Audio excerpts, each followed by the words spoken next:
नमस्कार मित्रांनो, मराठी व्याकरण अकॅडमी या यूट्यूब चॅनलमध्ये तुम्हा सर्वांचं स्वागत आहे. आज आपण हिंदी विषय आणि त्या हिंदी विषयाशी रिलेटेड जे काही पॅसेज असतात, पॅरेग्राफ असतात आणि पोयम, जी काही कविता वगैरे असते तर ती आपण बघणार आहोत. जे विषयवस्तू आणि त्यावर व्याकरण आधारित असतं, तर याचं 15 प्रश्न आपण आजच्या व्हिडिओच्या माध्यमातून बघणार आहोत. उर्वरित जे काही अध्यापनशास्त्रावर आधारित 15 प्रश्न असतील, म्हणजे ते हिंदी भाषा आणि अध्यापनशास्त्रावर आधारित जे काही 15 प्रश्न असतील तर ते आपण पुढील व्हिडिओत बघणार आहोत. चला तर आजच्या व्हिडिओला सुरुवात करूया. त्यापूर्वी तुम्ही जर चॅनलला नवीन असाल तर चॅनलला सबस्क्राईब करा, लाईक करा आणि शेअर करा, जेणेकरून तुम्हाला तसेच तुमचे जे काही सहकारी मित्र असतील त्यांना देखील याचा फायदा होईल. तर आपण मराठी विषयाचे बहुतेक व्हिडिओ या ठिकाणी अपलोड केलेले आहे. त्यानंतर आता हिंदी भाषा जी आहे त्याचे देखील व्हिडिओ आपण प्रश्न जे काही आहेत तर ते बघणार आहोत. तर आजच्या व्हिडिओचा पहिला प्रश्न आहे, नीचे दी गई कविता की पंक्तियों को पढ़कर पूछे गए प्रश्नों में से प्रश्न संख्या 91 से लेकर 96 के सही सबसे उपयुक्त उत्तर वाले विकल्प को चुनिए. म्हणजे 91 ते 96 मध्ये आलेले जे काही प्रश्न आहेत तर ते या कवितेच्या आधारावर आहे. कविता कशी दिलेली आहे त्या या ठिकाणी तुम्ही बघू शकता.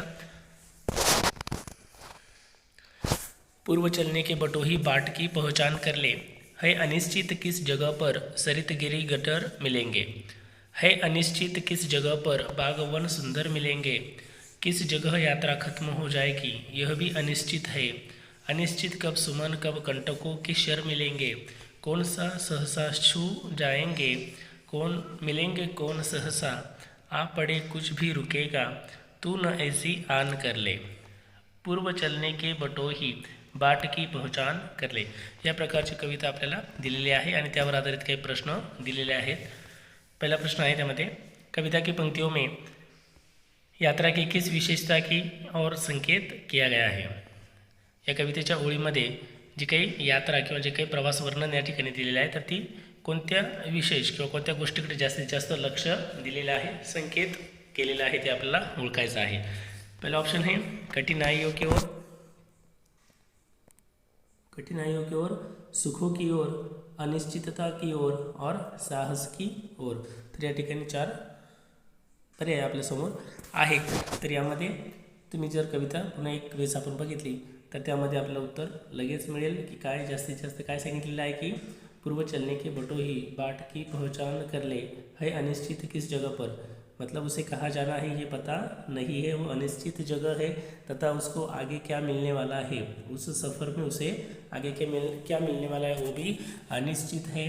तथा और भी है कि अनिश्चित तुम्हें कभी कभी सुमन या कभी कंटकों से, मतलब सुमन मतलब फूल और कंटकों मतलब कांटे, तो यहाँ पर सुमन और कंटकों का अर्थ है सुख और दुख. तो यहाँ पर ज़्यादा से ज़्यादा हमें पता चलता है कि अनिश्चितता के ऊपर ज़्यादा जोर यहाँ पर कवि ने दिया है. तो जाहिर है कि इस कविता से हमें अनिश्चितता की ओर ये मार्ग यहाँ पर संकेत किया है, ये हम समझते हैं. तो यहाँ पर पर्याय नंबर 3, ऑप्शन नंबर 3 यहाँ पर सही है, अनिश्चितता की ओर.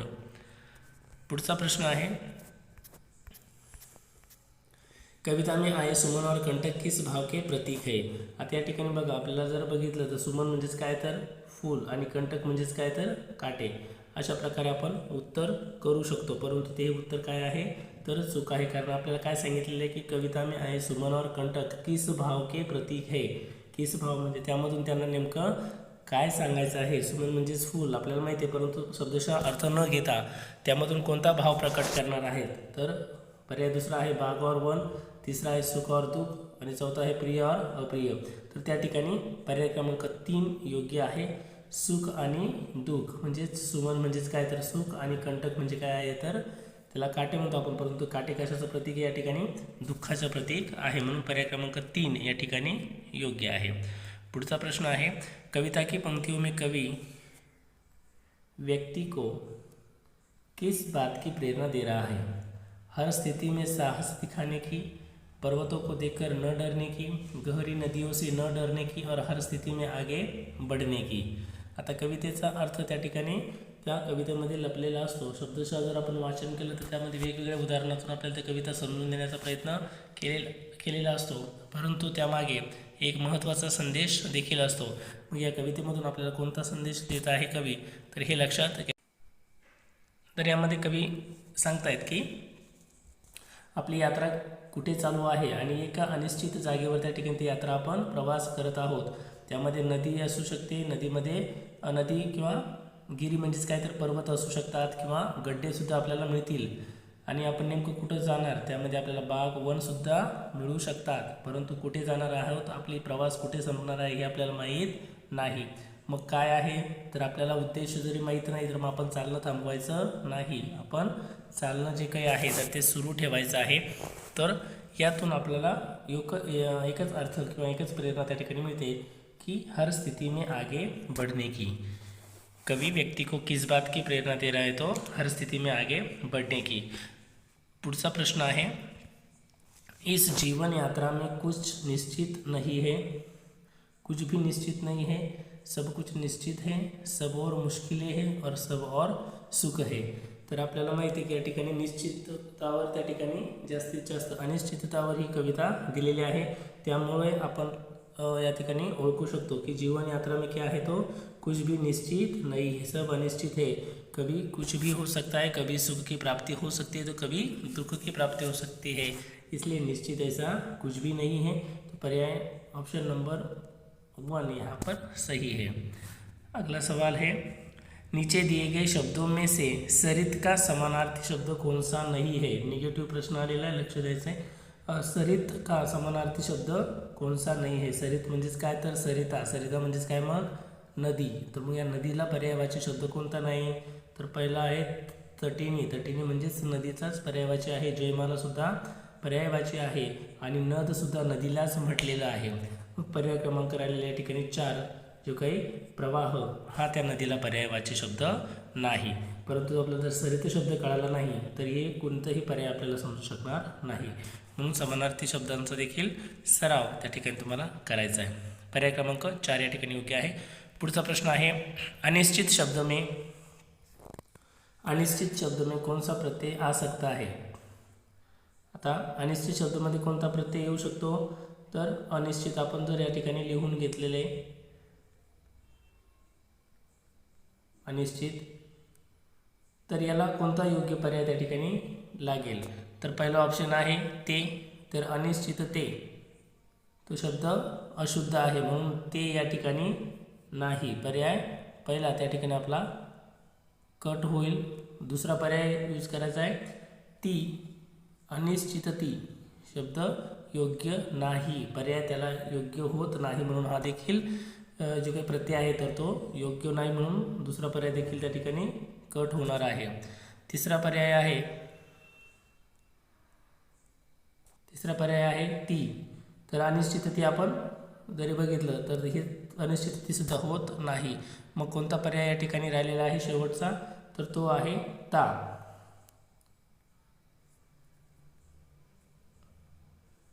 अनिश्चितता, तर ता प्रत्यय या ठिकाणी अतिशय योग्य प्रमाणे येतो आहे किंवा प्रत्यय येऊ शकतो म्हणून या ठिकाणी पर्याय क्रमांक 4 या ठिकाणी योग्य आहे. अनिश्चितता, ता प्रत्यय त्या ठिकाणी येऊ शकतो. पर्याय क्रमांक 4 योग्य. पुढचा प्रश्न, नीचे दिए गए अनुच्छेद को पढ़कर पूछे गए प्रश्न के सभी उपयुक्त उत्तर वाले विकल्प को चुनिए. सबसे उपयुक्त हा त्या ठिकाणी लक्षात घ्यायचं आपल्याला का सही और सबसे उपयुक्त. जर त्यामध्ये योग्य उत्तर नसलं तर सगळ्यात जवळच्या जवळ उत्तर कोणतं असू शकतं, योग्य असू शकतं, ते उत्तर आपलं त्या ठिकाणी आपण निवडू शकतो. पुढचं आहे, या ठिकाणी एक पॅरेग्राफ दिलेला आहे, जो पॅरेग्राफ तुम्ही या ठिकाणी रीड करू शकता, बघू शकता. त्याचप्रमाणे आपण प्रश्नावरून देखील हा पॅरेग्राफ अभ्यासणार आहोत.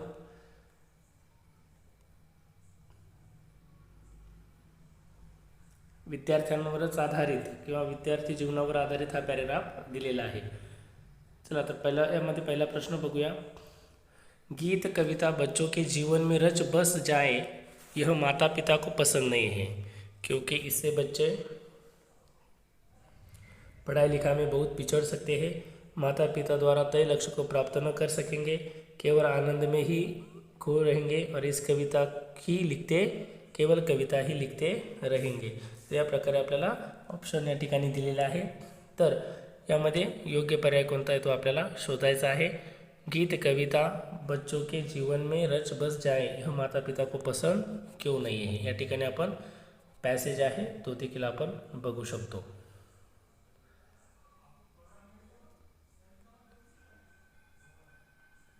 गीत कविताएं बच्चों को जीवन में रच बस जाए, वे उनका भरपूर आनंद लेने लगे, खुद तुकबंदियों करने लगे, यह माता पिता को मंजूर नहीं है. यह आई वडिलांना मंजूर नहीं. माता को लगता है ऐसा करते हुए उसे राह से भटक जाएंगे जिस राह पर वे उन्हें चलाना चाहते हैं और जिस राह से वे अपनी सोची हुई मंजिल पर पहुंचाना चाहते म्हणजे या ठिकाणी विद्यार्थ्याची आवड लक्षात घेतलेली नाही. आई वडील जे ठरवतील तेच विद्यार्थ्याला त्या ठिकाणी बनवायचं आहे असा उद्देश या ठिकाणी झालेला आहे. यातून मग आपलं उत्तर जे आहे ते आपल्याला सापडलेलं आहे की ते कविता किंवा गीत विद्यार्थ्यांना का म्हणू देत नाही किंवा का त्यामध्ये जास्तीत जास्त इंटरेस्ट घेऊ देत नाही, तर माता पिता द्वारा तय लक्ष्य को प्राप्त न कर सकेंगे ही भीती यांच्या मनामध्ये आहे पालकांच्या. त्यामुळे ते मुलांना त्या ठिकाणी गीत कविता बच्चों के जीवन में रस बस जाए यह माता पिता को पसंद नहीं है. पर्याय क्रमांक 2 या ठिकाणी योग्य आहे. पुढचा प्रश्न आहे, गीत कविता स्कूलों को भी पसंद नहीं है क्योंकि उन्हें लगता है की. आता या ठिकाणी ज्या प्रकारे पालकांना आहे त्याच प्रकारे शाळेत देखील गीत असेल, कविता असेल किंवा इतर ज्या काही गोष्टी असेल तर ह्या पॅरेग्राफच्या रिलेटेड आहे म्हणून यावर आपल्याला विचार करायचा आहे. जे काही निगेटिव्ह विचार तुम्ही म्हणाल की निगेटिव्ह विचार आपण का करतो, मुलांना अशा प्रकारे आपण बंदी किंवा बंदिस्त नाही करू शकत, परंतु या ठिकाणी पॅरेग्राफ तसं दिलेला आहे त्या आधारे आपल्याला प्रश्न बघावा लागेल. आपलं पण तसं मत नाही आहे की मुलांना किंवा पालकांच्याच मनानुसार विद्यार्थ्यांनी अभ्यास करावा किंवा आपलं आवडतं क्षेत्र निवडावं असं नाही, परंतु या ठिकाणी पॅरेग्राफ तसं आलेला आहे त्यामुळे आपल्याला तसा विचार करायचा आहे. तर या ठिकाणी स्कूल को लगता है कि सबके लिए समय कहाँ है, यह पाठ्यपुस्तक से बाहर की गतिविधि है. शिक्षक और शिक्षा अधिकारी चाहते हैं कि शिक्षक पहले परीक्षा परिणाम बेहतर लाने के लिए काम करे. या ठिकाणी आपलं उत्तर आलेलं आहे. पहला पर्याय, स्कूली पढ़ाई लिखाई से इसका कोई संबंध नहीं है, इससे बच्चों को बहुत समय नष्ट होता है, इससे परीक्षा परिणाम देर से आएंगे और यह सीखना बहुत कठिन काम है. या प्रकारचे 4 ऑप्शन आपल्यासमोर आहे. यामधील योग्य उत्तर आहे की स्कूली पढ़ाई स्कूलों को भी पसंद नहीं क्योंकि उन्हें लगता है कि स्कूली पढ़ाई लिखाई से इसका कोई संबंध नहीं है. पर्याय क्रमांक 1 या ठिकाणी योग्य आहे. पुढचा प्रश्न आहे, गीत कविता के बारे में कौन कौन सा कथन सही नहीं है. परत निगेटिव्ह प्रश्न या ठिकाणी विचारलेला आहे. कौन सा कथन सही नहीं है. यह संस्कृति का अभिन्न हिस्सा है, ये जीवन शैली का स्वाभाविक हिस्सा है, यह भाषा सृजनात्मक को पोषित करते हैं और समाज में इनकी व्यापक सहमति नहीं है. तो यामध्ये कोणतं योग्य कथन नाही है. तर यह संस्कृति का अभिन्न हिस्सा है तो बिल्कुल है. संस्कृति की पहचान गीत और कविता के माध्यम से हम एक दूसरे को करवा सकते हैं. ये जीवन शैली की स्वाभाविक हिस्सा है, ज़रूर है. दूसरा ऑप्शन भी यहाँ पर सही है. तीसरा, ये भाषा सृजनात्मकता का अर्थ है नवनिर्मिति करना. तो कविता की रचना करना एक नवनिर्मिति है. उनके भाव को एक रास्ता मिल जाता है और उनके भाव प्रस्तुत करने के लिए वो कविता और गीत का प्रयोग बच्चा वहाँ पर स्टूडेंट कर सकते हैं, इसलिए ये भी ऑप्शन सही है. लेकिन समाज में इनकी व्यापक सहमति नहीं है तो ये ऑप्शन यहाँ पर गलत है. सहमति है, इसलिए यहाँ पर पर्याय ऑप्शन नंबर 4 या ठिकाणी योग्य आहे. पुढचा प्रश्न आहे, शिक्षा व्यवस्था गीत कविता को किस दृष्टि से देखती है. शिक्षा व्यवस्था या ठिकाणी सांगितलेली आहे आणि तो पॅरेग्राफच्याच रिलेटेड आहे म्हणून आपल्याला या ठिकाणी वेगळं आन्सर उत्तर द्यावं लागेल. आता सद्यस्थितीवर विचारलेले का तर नाही, आपल्याला या पॅरेग्राफच्या रिलेटेड विचारलेलं आहे म्हणून या पॅरेग्राफमध्ये जे असेल तेच आपल्याला या ठिकाणी द्यावं लागेल. शिक्षा व्यवस्था गीत कविता को किस दृष्टि से देखती है, तो बाधक के रूप में, साधक के रूप में, सहयोगी के रूप में और संपूरक के रूप में. तो यहाँ पर पैराग्राफ में दिया है इसलिए हमें आंसर लिखना है कि बाधक के रूप में. वास्तविकता इसकी अलग है. शिक्षा व्यवस्था गीत कविता जो है अदर एक्टिविटी जो है अधिकतम जो गतिविधियाँ होती है तो वो संपूरक के रूप में मानी जाती है, लेकिन यहाँ पर हमें पैराग्राफ के रूप में देखना है, इसलिए इसका जो आंसर है वो आता है ऑप्शन नंबर 1. लेकिन जनरली ऐसा क्वेश्चन यदि आपको CDP में दिखाई देगा, या भाषा अध्ययन में जो अध्ययन शास्त्र पर आधारित, जो शिक्षा शास्त्र पर आधारित जो 15 प्रश्न है उसमें यदि ये क्वेश्चन आता है तो आपको उसको सहपूरक या सहयोगी लिखना होगा, न कि बाधक। तो यहाँ पर बाधक का अर्थ है रुकावट के रूप में शिक्षा व्यवस्था गीत और कविता के दृष्टि से देखती है, क्योंकि वो पैराग्राफ में दिया है, इसलिए हमें लिखना या यहाँ पर उसको जो है वो सिलेक्ट करना है। Option number 1। दूसरा पुढचा प्रश्न है, अनुच्छेद के आधार पर गीत कविता के बारे में कौन सा कथन सही नहीं है। अब ये अनुच्छेद जो दिया है तो उसके बारे में कौन सा कथन सही नहीं है, फिर से निगेटिव सवाल यहाँ पर पूछा गया है। स्कूल और परिवार इसकी महत्ता को समझ नहीं रहे हैं, इनसे बच्चे अपनी राह से भटक जाएंगे, ये बच्चों को शब्द से खेलने का अवसर देते हैं और बच्चे इनका भरपूर आनंद लेते हैं। तो अनुच्छेद के आधार पर गीत कविता के बारे में कौन सा कथन सही नहीं है। तो यहाँ पर सही नहीं है ये कथन हम यहाँ पर मिलता है ऑप्शन नंबर 2। इनसे बच्चे अपनी राह भटक जाएंगे, ये कथन यहाँ पर सही नहीं है। क्यों? क्योंकि अनुच्छेद के आधार पर वास्तविकता नहीं देखनी है। यहाँ पर हम फिर बार बार वहाँ पर वास्तविकता की बात मैं इसलिए कर रहा हूँ क्योंकि रियल में जो है वो अनुच्छेद यहाँ पर अलग दिया है, उस हिसाब से आपको उत्तर देने पड़ते हैं। आपकी मन की जो बात होती है वो वहाँ पर नहीं सिलेक्ट नहीं कर सकते या उसे नहीं बता सकते, क्योंकि जो अनुच्छेद के आधार पर बताया है तो अनुच्छेद के आधार पर ही आपको वहाँ पर ऑप्शन चूज करना होगा। अगला प्रश्न है, बच्चों के लिए लक्ष्य कौन निर्धारित करता है। बच्चों के लिए लक्ष्य कौन निर्धारित करता है। तो यहाँ पर ऑप्शन ए बिल्कुल आसान सा सवाल है और ये सवाल मैं आपके लिए छोड़ रहा हूँ। वीडियो देखने के बाद आप कमेंट में ज़रूर बताइए कि यहाँ पर ऑप्शन नंबर 1, 2, 3, 4 में से बच्चों के लिए लक्ष्य कौन निर्धारित करता है। आप अनुच्छेद वहाँ पर देख सकते हैं और उस हिसाब से आप यहाँ पर ऑप्शन चुन सकते हैं।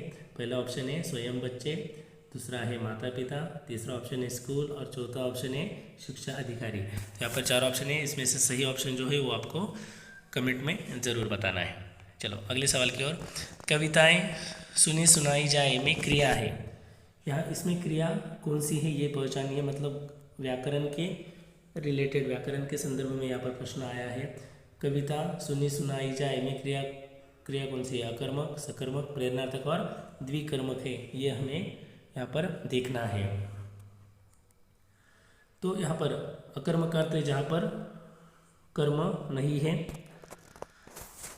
तो जिसमें कर्म नहीं होता है वो अकर्मक होता है। और सकर्मक मतलब जिसमें कर्म होता है। प्रेरणार्थक और द्विकर्म जिसमें 2 कर्म होते हैं उसे द्विकर्मक कहा जाता है। प्रेरणार्थक मतलब किसी और को एक कार्य के लिए दूसरों को प्रेरित करता है, उसे प्रेरणार्थक क्रिया कहते हैं। तो यहाँ पर कौन सी है, तो कविताएं सुनी सुनाई जाए, तो यहाँ पर सुनाई जाए यहाँ पर क्रिया है। कविता यहाँ पर कविताएं सुनी सुनाई जाए, तो क्या लगाकर यदि हम प्रश्न करते हैं सकर्मक, यदि आपको पहचानना है क्रिया यदि देखनी है उसमें कर्म है या नहीं है, तो उसमें क्या लगाकर प्रश्न कीजिए। यदि आप आंसर आता है तो होती है सकर्मक, बिल्कुल सही तरीका है। यदि नहीं आता है क्या, तो वहाँ पर क्या लगाकर यदि आंसर उत्तर नहीं आता है तो वो अकर्मक होती है। तो क्या सुनी सुनाई जाए, तो आंसर आता है कविताएं। तो कविताएं आंसर आता है, मतलब यहाँ पर इस वाक्य में कर्म कौन सा है, कविताएं हैं, और जिसमें कर्म होता है वो क्रिया होती है सकर्मक। इसलिए ऑप्शन नंबर 2 हमारा यहाँ पर सही है, सकर्मक क्रिया। यहाँ पर आपको उत्तर जो है वो मिल जाता है। अगला सवाल है, सांस्कृतिक में प्रत्यय कौन सा है। सांस्कृतिक वहाँ पर शब्द है और उसमें ऑप्शन दिए गए हैं तिक, कृतिक, इक और क। यहाँ पर क प्रत्यय नहीं है। हम देखते हैं कि संस्कृत और आगे है ईक, तो यही ईक जो है, जो पहली ई की मात्रा है रस्व ई है, वो त को लग जाती है तो शब्द बन जाता है सांस्कृतिक। तो इस तरह से ईक जो प्रत्यय है ऑप्शन नंबर 3 यहाँ पर सही है, या फिर उसे हम संस्कृत और ईक जोड़कर सांस्कृतिक शब्द पहचान होती है, तो शब्द बन ईक वहाँ पर प्रत्यय, हम प्रत्यय के बारे में देखना है बस।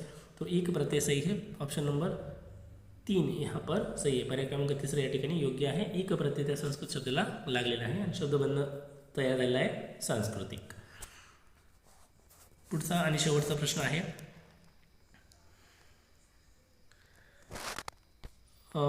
मंजूर का समानार्थी शब्द आहे पसंत, प्रस्ताव, स्वीकार या अच्छा. मंजूर शब्दाचा या ठिकाणी समानार्थी शब्द आहे पसंत, प्रस्ताव, स्वीकार आणि अच्छा.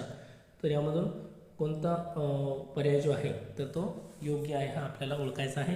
तर मंजूर म्हणजेच काय असणार आहे तर पसंत असेल का नाही, प्रस्ताव नाही, स्वीकार बरोबर. मंजूर म्हणजेच काय मला ही गोष्ट मंजूर आहे म्हणजे मला ते काय आहे तर स्वीकार आहे.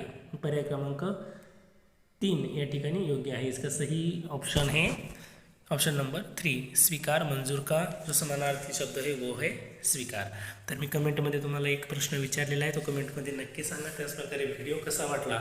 हिंदी भाषेचे जे काही अध्यापनशास्त्रावर आधारित 15 प्रश्न आहेत ते आपण पुढील व्हिडिओमध्ये घेणार आहोत. याच प्रश्नपत्रिकेचे जे काही उर्वरित 15 प्रश्न आहेत ते आपण पुढील व्हिडिओत घेणार आहोत. तर तुम्हाला व्हिडिओ कसा वाटला कमेंटमध्ये नक्की कळवा.